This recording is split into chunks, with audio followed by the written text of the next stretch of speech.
Arvada's hometown pride runs deep, as the saying goes. Many residents here can tell you who the streets and landmarks are named after because their families have lived here for generations.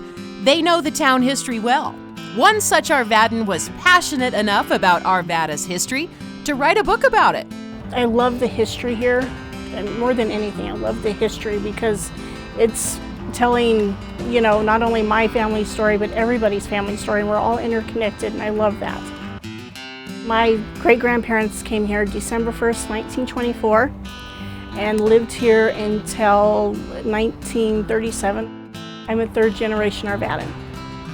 My book is called Legendary Locals of Arvada, and I picked 100 people that I thought were the most influential residents since really gold was discovered here in 1850. People like Hyrum Burton. He was believed to be Arvada's last Civil War veteran when he died in 1925. He was also on the town board and served as the town undertaker and county coroner in the early 1900s. And he built what is one of the earliest buildings that is still standing in Arvada. And he ran a Burton and Chin mortuary service.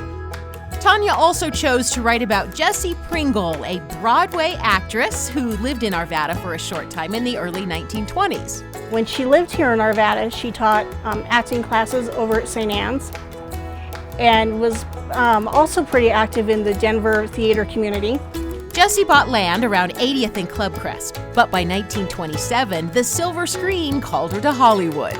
And she made quite a few movies through the 30s and 40s before she passed away. The story of the Hackberry tree is a favorite of many old-time Arvadans. The tree originally, I think, was spread in the early 1800s, and the legend comes from an Indian chief was buried on top of the hill, and the tree bloomed from a little hackberry seed that was in his medicine pouch.